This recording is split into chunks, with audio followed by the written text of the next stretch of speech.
உலகெங்கும் வாழும் அன்பு தமிழ் நெஞ்சங்களுக்கு வணக்கம். மீண்டும் நெஞ்சு பொறுக்குதல் நிகழ்ச்சியில் உங்களோடு இணைவதில் மகிழ்ச்சி. மன அழுத்தம் அதிகரிப்பது பணிச்சூழலில்லா அல்லது குடும்ப சூழலில்லா என்பதை குறித்து நம்ம விவாதிக்க இருக்கின்றோம். என்னுடைய நண்பருடைய அலுவலகத்திற்கு நான் போனேன். வாசல்லே போட்டிருந்தது, கால் செருப்போடு கவலையும் கழட்டி விட்டு உள்ளே வாருங்கள் அப்படின்னு. அப்போ அவர்கிட்ட கேட்டேன், நான் என்ன சார் புதுசாக எழுதி வச்சுருக்கீங்க, எல்லாமே கால் செருப்பை கழட்டி விட்டு வாங்கன்னு சொல்லுவாங்க, கவலையை கழட்டி வச்சுட்டு எப்படி வர முடியும் அப்படின்னா, சார் இன்றைக்கி காலையில் 10 மணிக்கு ஆரம்பித்த டென்ஷன் சாயங்காலம் 5 மணி வரைக்கும் டென்ஷனாகவே இருக்கிறான் சார். வாழ்க்கையில் உட்காரதுக்கு அவனுக்கு நேரம் கிடையாது. காலையில் எழுந்தோன்னா அறக்க பறக்க எல்லாத்தையும் பேக் பண்ணிவிட்டு ஆஃபீஸ்க்கு என்ன விஷயம், குழந்தைய ஸ்கூலுக்கு அமிச்சோமா, ஒய்ஃப் போனாங்களா, எதுவுமே கிடையாது. நேராக ஆஃபீஸ்க்கு வரான். ஆஃபீஸ்க்கு வந்த உடனே இங்கே வீட்டை பற்றி யோசிக்க ஆரம்பிச்சிட்டான். ஐயோ அது சரியாக பண்ணணுமா, வீட்டை போட்டணுமான்னு சொல்லிட்டு மறுபடியும் அவன் வீட்டுக்கு போன பிறகு ஆஃபீஸினுடைய லேப்டாப்பை எடுத்துகிட்டு அங்கே வேலை பார்க்க போகிறான். ஸோ வீட்டில் வந்த பிறகு ஆஃபீஸினுடைய வேலையும், ஆஃபீஸில் வீட்டை பற்றி நினைக்கக்கூடிய ஒரு டென்ஷன்லேயே வாழ்ந்து கொள்ளக்கூடிய ஒரு சூழல் இருக்கிறது அப்படின்னாரு. உறவினர்களுக்கு கூடிய ஒரு மகிழ்ச்சி இல்லை, ஒரு நல்ல விஷயத்துக்கு நம்மளால் போக முடியல, பணியிலும் நாம் நிம்மதியாக வேலை செய்ய முடியாத ஒரு சூழல் இருக்கிறது. அப்போ தான் பார்க்கும்போது எல்லா இடத்துலையும் தெரப்பி, ஸ்ட்ரெஸ் தெரப்பிக்கு ஒரு ட்ரீட்மெண்ட் அப்படின்னு ஆரம்பிக்கிறாங்க. இப்போ எங்கே போனாலுமே இந்த ஒரு ஸ்ட்ரெஸ்ஸான வாழ்க்கையிலே வாழ்ந்து கொண்டு இருக்கின்ற போது இவர்களுக்கு மகிழ்ச்சிக்கான நேரம் எங்கே இருக்கிறது? அது குடும்ப சூழலாக இருந்தாலும் சரி, பணி சூழலாக இருந்தாலும் இன்றைக்கு மன அழுத்தம் அதிகரித்து கொண்டே இருக்கிறது என்பது தான் உண்மை. நிகழ்ச்சிக்கு வந்திருக்கக்கூடிய சிறப்பு விருந்தினர்களை நான் உங்களுக்கு அறிமுகம் செய்து வைப்பதில் மகிழ்ச்சி அடைகின்றேன். சென்னையினுடைய மிக பிரபலமான மருத்துவர், நிறைய நூல்களை எழுதியிருக்கின்றார், நிறைய கருத்தரங்களில் தன்னுடைய கருத்துக்களை பதிவு செய்திருக்கின்றார். குறிப்பாக இளைஞர்களுக்கு ஒரு உந்துதல் சக்தியாக இருக்கக்கூடிய பேராசிரியர் டாக்டர் ராஜ்மோகன் நமக்கு இந்த மனநல மருத்துவருக்கான ஒரு பகுதியை என்றே வைத்திருக்கார்கள். அது மாதிரி தொலைக்காட்சி பிரபலமாக இருக்கக்கூடிய டாக்டர் கவிதா அவர்களும் நமக்கு இருக்கின்றார். எங்கே கூட்டம் இருக்கிறதோ இல்லையோ, உளவியல் சிகிச்சை நிபுணர் இடத்துல அதிகமான கூட்டங்கள் இருக்கிறது. அவர்கள் தங்களுடைய கருத்துக்களை பகிர்ந்து கொள்வது, அம்மா அப்பா கிட்ட சொல்ல முடியாதது கூட அங்கே போய் சொல்லக்கூடிய ஒரு சூழல் இருக்கிறது. அந்த வகையிலே உளவியல் சிகிச்சை நிபுணர் வீணாவாணி அவர்களும் நம்ம கச்சேப்பனுடைய கல்லூரியினுடைய படிக்கட்டுகள் கூட தமிழ் பேசும் என்று பேரறிஞர் அண்ணாவை வளர்த்த கல்லூரி, இன்னும் பல அறிஞர்களை நமக்கு தந்த கல்லூரி. அதனுடைய முன்னாள் முதல்வர் திரு அரங்கசாமி ஐயா நம்ம இருக்கின்றார். வாழ்க்கையில் எல்லோருமே வெற்றியை நோக்கி கொண்டே ஓடிக்கொண்டிருக்கிறோம், ஒரு இலக்கை வைத்துக்கொண்டே ஓடிக்கொண்டிருக்கிறோம். அதனால் ஸ்கூல் ஆஃப் சக்ஸஸ்லேருந்து தீபா ஆத்ரேயா அவர்கள் நமக்கு வந்திருக்கிறார். ஒரு நடிகையும் அழைத்து அவர்களுக்கு என்ன மாதிரியான ஸ்ட்ரெஸ் இருக்கிறதுன்னு கேட்பதற்காக பூவிஷா அவர்கள் நம்முடைய வந்திருக்கின்றார். மன அழுத்தத்தை அதிகரிக்கக்கூடிய இடம் பணிச்சூழலா அல்லது குடும்பச் சூழலா என்பதை குறித்து ஒரு ஆவணப்படம் இருக்கிறது. அந்த ஆவணப்படத்தை பார்த்துவிட்டு நாம் விவாதத்தை தொடரலாம்.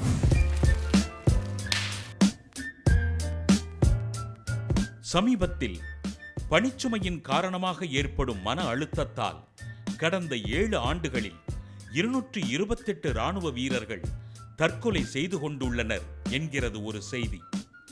குடும்பங்களை பொறுத்தவரை ஆண்களை விட பெண்களே அதிக மன நெருக்கடிக்கு ஆளாவதாக புள்ளி விவரங்கள் கூறுகின்றன.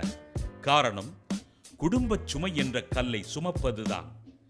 குறிப்பாக பணிக்கு செல்ல முடியாத பெண்கள் 24 மணி நேரமும் இல்லற பணிகளை துணையின்றி தனிமையில் செய்கின்ற போது ஏற்படும் மன அழுத்தம் பெண்களை மருத்துவமனை வரை அழைத்துச் செல்ல வைக்கிறது. ஆண்களுக்கும் இத்தகைய நெருக்கடிகள் இருந்தாலும் பணி நிமித்தம் வெளியில் சுற்றுவது, நண்பர்களை சந்திப்பது, பொழுதுபோக்கில் ஈடுபடுவது போன்றவை அவர்களை தற்காலிக மன அழுத்தத்திலிருந்து தப்பிக்க வைக்கின்றது. ஆனால் உயர் அதிகாரிகளால் பணியிடங்களில் பலர் படாத பாடுபடுகின்ற போதில் அதிக பணிச்சுமை அவர்களை மன நெருக்கடிக்கு இட்டுச் செல்கிறது.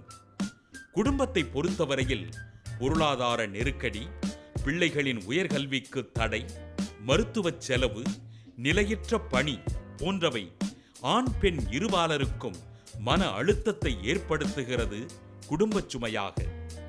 மன அழுத்தம் தரும் இந்த 2 சுமைகளையுமே சமாளிக்கும் ஆற்றல் பெற்றவர்களும் பலர் இருக்கிறார்கள்.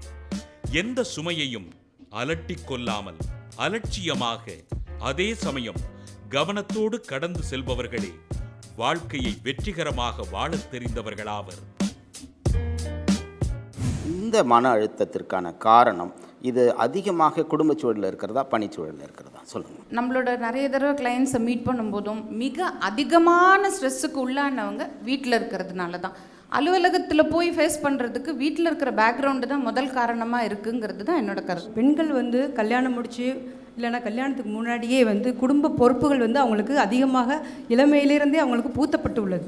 அதனால் அவங்க அந்த மல்டி ஸ்பெஷாலிட்டி அவங்களுக்கு இருந்தாலும் கூட அவங்க வந்து இந்த எல்லா பொறுப்புகளையும் அவங்க வந்து மீட் அவுட் பண்ண வேண்டியது இருக்குது. அப்போ வந்து குடும்ப சூழ்நிலையில் பார்த்திங்கன்னா எல்லாரையும் அட்ஜஸ்ட் பண்ணி போகக்கூடிய வாய்ப்பு வந்து இந்த பெண்களுக்கு தான் அதிகமாக இருக்கிறது. ஸோ அவர்களுக்கு பன்முக திறமை இருந்தாலும் அத்தனை வேலைக்கும் இழுத்து போட்டு செய்கிறனால நிச்சயமாகவே ஸ்ட்ரெஸ் அவங்களே எடுத்துக்கிறாங்க அப்படின்றீங்க. ஒரு குடும்பத்தில் ஒரு பெண்ணுக்கு வந்து அவ்வளோதான் தன்னுடைய ஆசையெல்லாம் அடக்கி கொண்டு இருக்கிறாள். அதாவது மன அழுத்தத்தினால தன்னுடைய ஆசை என்ன, நம்ம ஃப்ரீடமாக சுற்ற முடியல, வெளியில் போக முடியலை. ஆனாலும் அந்த குடும்பத்தில் அவளுக்கு அவ்வளோ வேலை, ஸ்ட்ரெஸ்ஸு தாங்க முடியாது. ஸ்ட்ரெஸ் தாங்க முடியாமல் நைட்டில் தான் அவளுக்கு ஃப்ரீ ஆகுறாளே. அந்த குடும்பம், அந்த ஃபேமிலி, அந்த ஹஸ்பண்டை பார்க்கணும், குழந்தைகளை பார்க்கணும், வர்ற கெஸ்ட்டை வந்து ரிசீவ் பண்ணணும், எவ்வளோ வேலையில் அவள் வந்து ஸ்ட்ரெஸ் ஆகுறா. அதனால் நிறைய பேர் வந்து விட்டு கொடுக்கறத விட்டுட்டாங்க. அவங்கவுங்க கனவுகளுக்கு ஏற்ற மாதிரி வாழ முடியல. ஆனால் அதுக்கு நடுவில் நம்ம குடும்பத்தை நடத்தணும். ஸோ குடும்பத்துலேருந்து தான் எல்லா பிரச்சனையும் ஸ்டார்ட் ஆகுது. விட்டு கொடுக்கக்கூடிய தன்மை வந்து குறைந்து போகிறதுனாலே பிரச்சனைகள் அதிகமாகுது. அதாவது சிட்டிஸ்னு எடுத்துக்கிட்டிங்கன்னா நியூக்ளியர் ஃபேமிலிஸ் அப்படிங்கிறது தான் அதிகரிச்சிருச்சு. கூட்டு குடும்பம் அப்படிங்கிற வாழ்க்கை வந்து விட்டு போயிடுச்சு. அந்த விட்டு போன பாரம்பரியத்தினால இந்த சின்ன கூட்டுக்குள்ளே சிக்கிட்டு எல்லாருமே கஷ்டப்படுறோம். ஒருத்தவங்க விட்டு கொடுக்க முடியாத தன்மைகள், குடும்பங்களில் இருக்க அந்த ஒரு பாசம், அரவணைப்பு இதெல்லாம் வந்து கிடைக்காததுனால குடும்பத்தில் இருக்க பெற்றோர்களுக்கும் சரி குழந்தைகளுக்கும் கூட ஸ்ட்ரெஸ் அதிகமாகிடுச்சு. இன்றைய காலகட்டத்தில் எல்லாருமே ஸ்ட்ரெஸ் நிறைஞ்ச ஒரு லைஃப்பில் தான் வாழ்ந்துட்டுருக்கோம். குடும்பங்களில் இருக்க எல்லாருமே இன்னும் ரொம்ப ஸ்ட்ரெஸ்ஸாக தான் இருக்காங்க. அப்செட் ஆகுதெல்லாம் நம்ம வந்து மன அழுத்தம் அப்படின்னு சொல்கிறோம். அப்செட் ஆகலை அப்படின்னு சொன்னால் அது வந்து நமக்கு ஸ்ட்ரெஸ்ஸுன்னு ஆகாது. இப்போ நமக்கு நீங்கள் பார்த்தீங்கன்னா இப்போ எங்கே ஸ்ட்ரெஸ் அதிகமாக இருக்குன்னா இட் இஸ் இந்த ஹோம் ஒன்லி. இந்த குடும்ப சூழலை விட பணி செய்கின்ற இடத்துல தான் நமக்கு அதிகமான ஸ்ட்ரெஸ் அப்படின்னு சொல்கிறதுக்கான காரணங்கள் சொல்ல முடியுமா? நேற்றுக்கு நடந்த ஒரு நிகழ்ச்சி, ஆஃபீஸில் வந்து ஒரு மேனேஜர் ரெண்டு ஆஃபீஸ் இருப்பாங்க. இந்த 2 ஆஃபீஸில் ஒருத்தர் வந்து ஆக்சிடென்ட் ஆகிட்டார். இன்னொரு ஆஃபீஸர் வந்து சென்னைக்கு ஒய்ஃபை ஆசிரியர் கவுன்சில் கூட்டு வந்திருக்காரு. பஸ் ஸ்டாண்ட்லேருந்து ஃபோன் பண்ணிட்டார், நான் வந்துட்டேன், எனக்கு லீவ் வேணும்னு சொல்லிட்டு. மேனேஜர் என்னை கேட்காம நீ போனது தப்பு, இந்த ஆளுக்கு இன்றைக்கி செக்ஷனில் உட்காரத்துக்கு ஆள் கிடையாது, நீ வந்து தான் ஆகணுன்றாரு.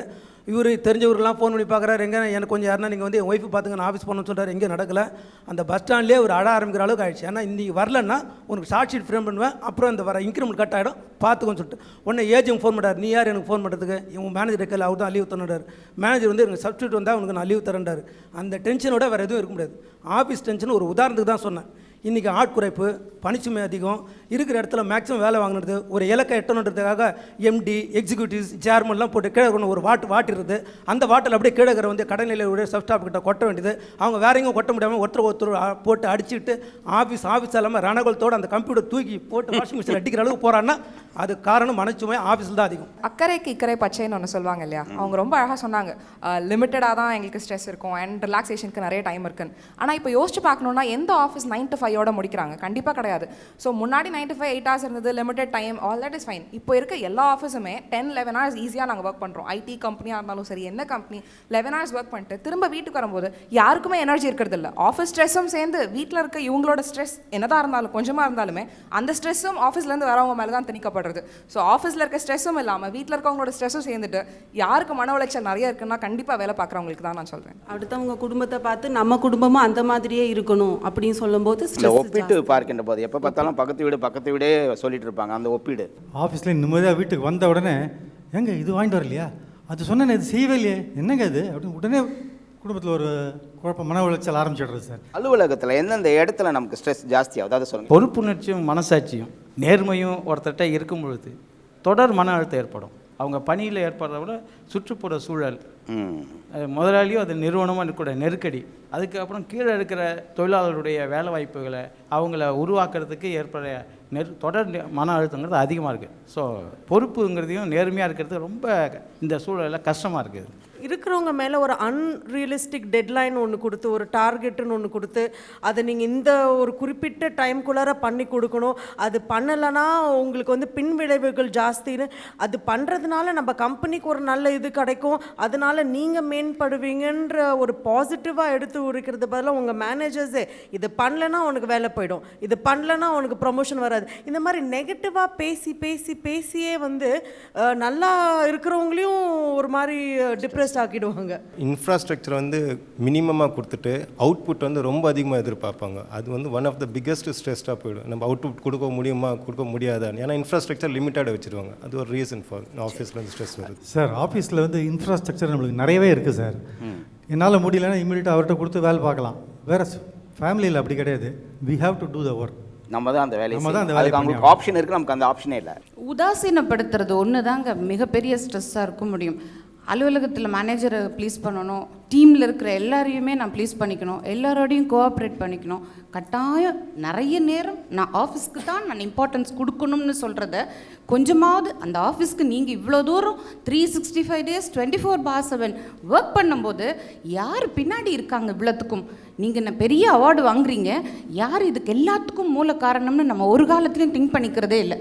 அதுவே அந்த நிராகரிச்சிட்டோமே, நமக்கு அந்த ரெக்கக்னிஷன் இல்லையேன்னு வீட்டில் இருக்கிறவங்களும் யோசிக்கிறாங்க. அதுதான் ஸ்ட்ரெஸ்ஸாக இருக்கும். அந்த நிராகரிப்பு இதை கம்பேர் பண்ணும்போது ரொம்ப அதிகமான ஒரு மன அழுத்தம் தான் சார். சில வீட்டு வேலைகளை வந்து நம்ம தள்ளி போட முடியும், ஆனால் அலுவலக பணிகளை வந்து தள்ளி போட முடியாது. டைமுக்கு முடிக்க வேண்டும். ஒரு 4 மாதத்தில் செய்ய வேண்டிய வேலைகளை வந்து 4 days செய்ய சொல்லி கம்பல்ஷன் இருக்கும்.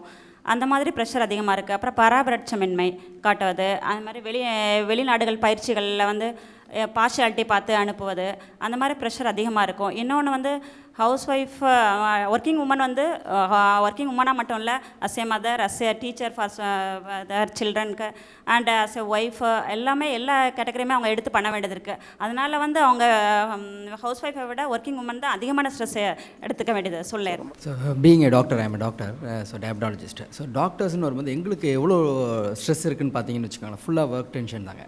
ஸோ ஏன்னா எங்களுக்கு வந்து எல்லாருமே பார்த்திங்கன்னா வந்து ஒரு டேவை ஆரம்பிக்கும் போது வந்து எல்லாமே ஒரு நல்ல விஷயத்தில் ஆரம்பிப்பாங்க. அதாவது எப்படி இருக்கீங்க, குட் மார்னிங் அப்படின்னு. எங்கள் இதில் வந்து நாங்கள் ஆரம்பிக்கும் ஃபஸ்ட்டுவே பேஷண்ட்டே வந்து ஒரு குறையோடு தான் ஆரம்பிக்கிறோம். ஸோ அதுலேயே எங்களுக்கு வந்து மென்டலி பார்த்திங்கன்னா we are seeing only the negative part of the world. அதே மாதிரி எங்களுக்கு வந்து டைமிங்ஸ் வந்து கிடையாது சார். எப்போ எங்களோட பேஷண்ட்ஸ்க்கு என்ன உடம்பு சரியில்லைனாலும் வி ஹேவ் டு அட்டன். சரிங்களா? ஸோ 24 hours எங்களோட ஃபோன் எப்போவுமே நாங்கள் ஸ்விட்ச் ஆஃப் பண்ணியே வைக்கவே முடியாது. And I am also an administrator in hospital. So பார்த்தீங்கன்னா அந்த அட்மினிஸ்ட்ரேஷன் ஒர்க்கில் பார்த்தீங்கன்னா we have lot of pressure. So ஒரு நிமிஷம் கூட ஒரு டைமுக்கு ஒரு ஸ்டாஃப் வரலனாலும் எங்களுக்கு தான் ப்ரெஷர் வரும். இது மாதிரி ப்ரெஷர்ஸ் வந்து வீட்டில் கிடையவே கிடையாது. பெண்களுக்கான மன அழுத்தம் அலுவலகத்தில் அதிகமாக இருக்கிறதா இல்லை குடும்பச் சூழலில் அதிகமாக இருக்கிறதா? குடும்பச் சூழலில் தாங்க அதிகமாக இருக்குது. ஏன்னா வந்து இவங்க வந்து ஒரு வேலையை மட்டும் பார்க்கறதில்ல. அதாவது இவங்க தான் பேக் போனாக இருக்காங்க. அதாவது இப்போ வேலைக்கு போகிறவங்க இருக்காங்கனாலும் அவங்க பேக் போனால், அதாவது குடும்பத்தில் நிம்மதி இருந்தால் தான் அவங்களால நிம்மதியாக போய் வேலை செய்ய முடியும். இவங்க எல்லா வேலையும் எல்லா ஒர்க்கையும் நல்லா பார்த்துக்கிறதுனால தான் அவங்க நிம்மதியாக ஆஃபீஸ்க்கு போக முடியுது. இங்கே ஒவ்வொன்றையும் அவங்ககிட்ட சொல்லிக்கிட்டு இது இல்லை அது இல்லை அப்படின்னு அவங்களே சார்ந்துட்டு இருக்கிற சூழ்நிலையில் தான் இருக்காங்க. இருந்தாலும் பெண்கள் எல்லாமே இருந்தாலும் அவங்க வந்து எல்லா வேலைகளும் தானே செய்கிறாங்க. முந்தி காலத்தில் இருந்தால் பெண்கள் வந்து படிக்காமல் இருந்தாங்க. ஆனால் இப்போ எல்லாருமே படித்தவங்களாக தான் இருக்காங்க. படித்தவங்களாக இருக்க போய் அவங்க வீட்டில் இருக்க வேலைகளை தவிர வெளி வேலைகள், அதாவது பேங்க்கு போகிறது, மற்ற பில்ஸ் கட்டுறது, எல்லா வேலைகளும் அவங்க பார்த்துக்கிறாங்க. அவங்க ஆஃபீஸ் போகிறவங்களுக்கு ஆஃபீஸ் ஒர்க்கை மட்டும்தான் அவங்க பார்க்குறாங்க இப்போல்லாம். அதனால் பார்த்தீங்கன்னா குடும்பத்தில் இருக்கிற பெண்கள் அவங்களுக்கு தான் பணிச்சுமை வந்து அதிகமாக இருக்குது. இன்லாஸோட ப்ராப்ளம்ஸ், இன்லாஸ்னால அங்கே மருமகளுக்கு வந்து நிறைய ப்ராப்ளம் வரும். அதனால வந்து ஸ்ட்ரெஸ் அதிகமாகும். அவங்க வந்து இப்போ ஒரு வேளை வந்து தப்பாக பண்ணிட்டாலும் போதும், ஐயோ மருமக இப்படி பண்ணிட்டாலே அப்படி சொல்லிட்டு ஊர் ஃபுல்லாக ஏதாவது சொல்லி வச்சுருவாங்க. அதுக்கு பயந்துக்கிட்டே நிறைய மருமகங்க மனசுலேயே வச்சுப்பாங்க. அதனால ஸ்ட்ரெஸ் அதிகமாகுது. எனக்கு ஒரு 6 மாதம் முன்னாடி கல்யாணம் ஆச்சு. ஸோ இங்கே இருந்துட்டு அதுக்கு முன்னாடி இருந்த ஃபேஸ் எப்படி இருக்குது, கல்யாணத்துக்கு அப்புறமா இருந்த ஃபேஸ் எப்படி இருக்குன்னு கொஞ்சம் யோசிச்சு பார்த்தோன்னா எல்லாமே புதுசாக இருக்கும். ஸோ நார்மலாக கல்யாணம் ஆகிட்டு வந்தவங்களுக்கு புது வீடு மட்டும்தான் இருக்கும். எனக்கு புது சிட்டி, புது வீடு, புது ஆஃபீஸ், புது டீம். ஸோ என் டீமில் எல்லாருமே ஆண்கள், நான் மட்டும்தான் பெண். ஸோ அந்த கல்ச்சரல் டிஃப்ரென்சஸ், அந்த ஜெண்டர் டிஃப்ரென்சஸையும் டீல் பண்ண வேண்டியிருக்கும். புது சிட்டியில் எப்படி போயிட்டு வரதுங்கிறதையும் பார்த்துட்டு திரும்ப வீட்டுக்கு வந்துட்டு எல்லா மாமனார் மாமியாரும் நார்மலாக எக்ஸ்பெக்ட் பண்ணுறது தான் என் மாமனார் மாமியார் எக்ஸ்பெக்ட் பண்ணுவாங்க இல்லையா. நான் கொஞ்சம் நேரம் டைம் ஸ்பெண்ட் பண்ணணும், இவங்களோட கொஞ்சம் நேரம் இருக்கணும், பேசணும், எல்லாரையும் போய் பார்க்கணும். அதுக்கு எதுக்குமே எனக்கு டைம் இருந்ததில்லை. ஸோ யாருக்கு ஸ்ட்ரெஸ் நிறையா இருக்கும்னு நினைக்கிறீங்க? ஆஃபீஸ்லேயும் நான் பெர்ஃபார்ம் பண்ணணும், ஏன்னா நான் புதுசாக சேர்ந்திருக்கேன். அண்ட் புது டீம் வேறு, யாரேன்னு நான் தெரிஞ்சுட்டு எப்படி பெர்ஃபார்ம் பண்ணிட்டு அந்த ஸ்ட்ரெஸ் வேறு இருக்கும். வீட்டுக்கு வந்துட்டு ஐயோ நான் லேட்டாக வரேனே, என்ன நினைக்க போகிறாங்க, எப்படி இருப்பாங்க, எங்கள் அம்மா மாதிரி புதுசாக இருக்கவங்க நினைக்க மாட்டாங்களே. ஸோ அந்த ஸ்ட்ரெஸ்ஸையும் ஏற்றுண்டு எல்லா ஸ்ட்ரெஸ்ஸும் அதிகமாக இருக்கிறது ஒரு ஆஃபீஸ்லேருந்து வர பெண்களுக்கு தான் இருக்கும் கண்டிப்பாக. இப்போ அவங்க we have lot of stress in our working ஏரியான்னு சொல்கிறாங்க. அதே ப்ரெஷர் நிறையா இருக்குதுன்னு சொல்கிறாங்க. அதே ப்ரெஷர் பார்த்திங்கன்னா ஒரு ப்ரெஷர் குக்கர் இருக்குது. அதிகப்படியான சூட்னால நீராவி அதிகப்படியான அழுத்தத்தை வந்து தாங்கக்குள்ள அது கொண்டு ஒரு வால்வு வச்சுருப்பாங்க அதோட வெளியேற்றத்துக்காக. அவங்களுக்கு ஒர்க் பண்ணுறதுலேருந்து வீட்டுக்கு வந்தால் அந்த வால்வுலேருந்து ரிலீஸ் ஆகிற மாதிரி ஒரு ரிலாக்ஸ் உண்டு. ஆனால் எங்களுக்கு ப்ரெஷரில் அந்த வால்வை எடுத்துட்டிங்கன்னா அந்த ப்ரெஷர் குக்கர் நீராவியோட அழுத்தம் அதிகமாகிடுச்சுன்னா என்ன நிலைமை? அந்த நிலைமை தான் இன்றைக்கி எங்களோட நிலைமை. டோட்டல் டைம் எங்களுக்கு வந்து அதிகப்படியான ஸ்ட்ரெஸ் தான், எனி டைம்.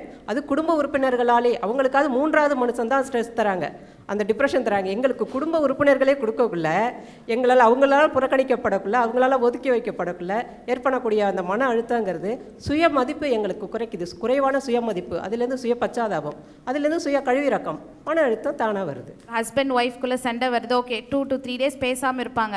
அடுத்த நாள் உட்காந்து ஒரு சாரியோ இல்லை ஏதோ ஒரு ரிங்கோ ஏதோ ஒன்று வாங்கி கொடுத்தா அந்த ஸ்ட்ரெஸ் அப்படியே போயிடும். இது ஸ்கூல் எல்லாத்துக்கும் மூல காரணம் என்னென்னா பணம் தான். வேலையை விட்டுட்டு வந்தால் பணத்தை சம்பாதிக்க இல்லை, வீட்டில் வந்து உட்காந்துட்டு இருக்கீங்க, 4வது நாள் இந்த கேள்வி கேட்பாங்க சார். அதனால ஸ்ட்ரெஸ் வந்து ஆஃபீஸில் தான். சரி, நிறைய வந்து டிவோர்ஸ் கேஸ் தான் வருது. ஏன் வருது? இப்போ ஒர்க்கில் ஹஸ்பண்ட் வந்து ஒர்க் போவார், கண்டிப்பாக போய் தான் ஆகணும். அவர் வந்து இங்கே காட்டுவார், எல்லா ஒய்ஃப் கிட்ட காட்டுவார், ஏன்னா அவங்க அங்கே காட்ட முடியாதுல்ல, அதனால் இங்கே காட்டுவார். இவங்க என்ன பண்ணுவாங்க, அந்த ஆள் எந்த நேரமும் என்னை திட்டிகிட்டே இருக்கான், எப்போ எனக்கு பிடிக்கல போல, அதனால சொல்லிட்டு அவங்க மோஸ்ட்லி டிவோர்ஸ் வாங்குறாங்க. இவங்க என்ன பண்ணுவாங்கன்னா போயிட்டு அப்படியே உடனே குழந்தைகிட்ட காட்டுறது, உடனே போடுறது, சாத்துறது, அதனால் அந்த குழந்தை அவ்வளோதான் முடிஞ்சு போச்சு. இப்படி தான் அதிகமாக இந்த மாதிரி தான் ஸ்ட்ரெஸ் காட்டுவாங்க. குழந்தைங்க கிட்ட தான் மோஸ்ட்லி நிறைய பேர் காட்டுறாங்க. ஏன்னா நான் அது மாதிரி அனுபவிச்சிருக்கேன்.